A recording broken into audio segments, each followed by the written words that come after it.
안녕하십니까. 김정기 TV의 김정기입니다. 2020년 11월 20일 김정기의 3분 토크 제59회 시작합니다. 오늘 주제는 윤석열이 추미애를 이긴다입니다.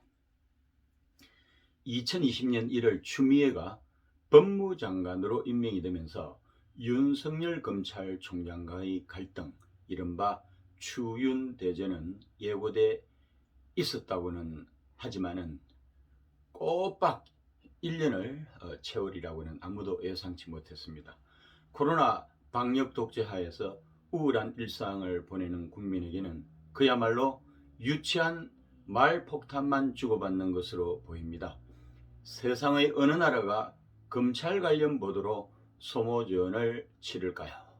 입법부, 사법부, 행정부 3권 분립은 물론 중앙부처 중에서도 권력기관은 견제와 균형 시스템이 작동이 되고 있는 미국이 얼마나 부러운지 모르겠습니다.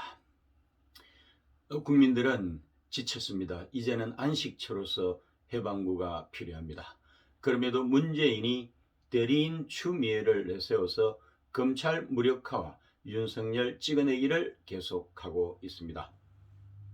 추미애가 윤석열을 직무정지시키고 12월 2일 징계위원회를 소집해서 기어코 해임을 의결하게 될 것입니다. 여러 가지 징계 사유가 있지만은 추미애가 비장의 무기로 꺼낸 것이 바로 주요 사건 재판부 판사들에 대한 불법 사찰입니다.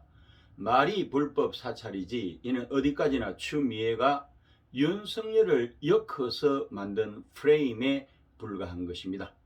현재 권력이 입맛대로 자의적으로 해석을 한 것이죠.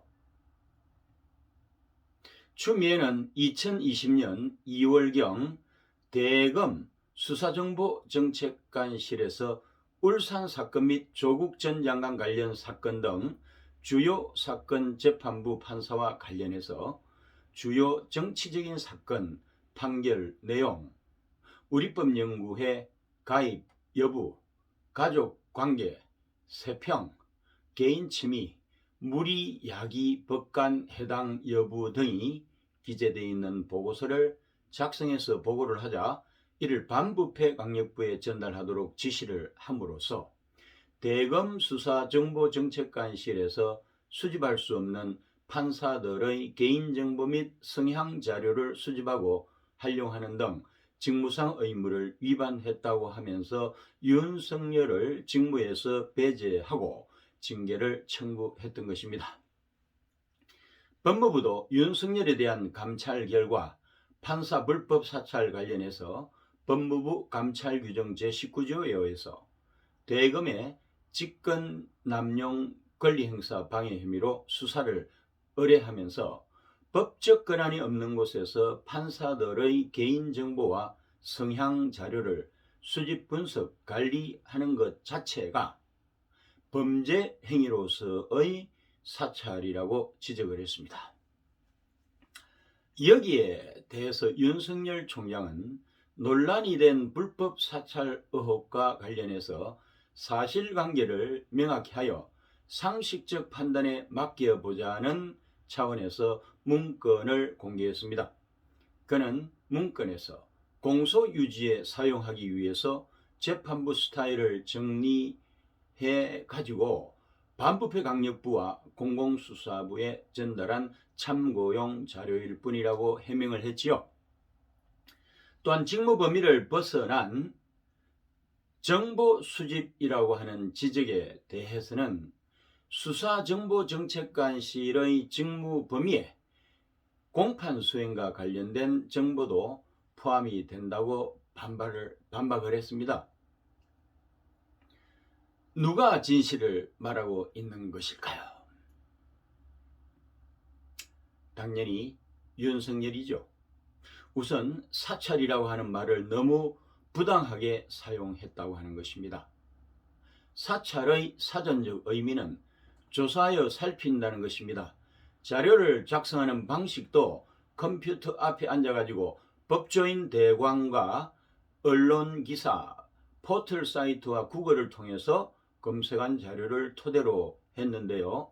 마치 정보원처럼 미행이나 뒷조사를 통해서 해당 자료를 만든 것처럼 오해를 받고 있으니 윤석열 입장에서는 억울할 것입니다.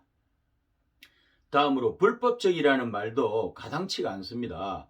지극히 정상적인 업무 수행인데요.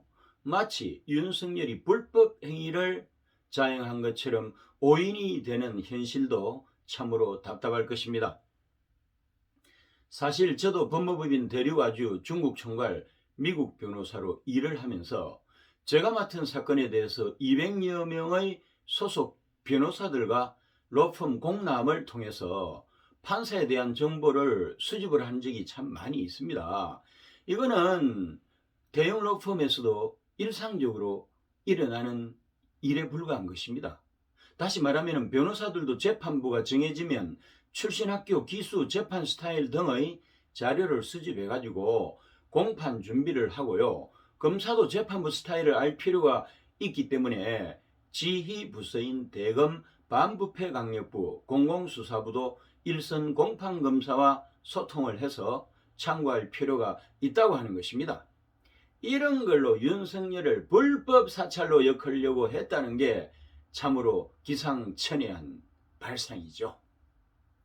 결론입니다. 법원의 판단이 나올 때까지 윤석열은 버텨야 합니다. 그러면은 윤석열이 결국 이기게 될 것입니다. 정의는 그대 편이니까 힘내라 윤석열. 오늘도 함께 해주신 애청자 여러분 감사합니다. 구독과 좋아요 버튼을 꼭 눌러주세요. 여러분의 성원이 엄청난 힘이 됩니다. 고맙습니다.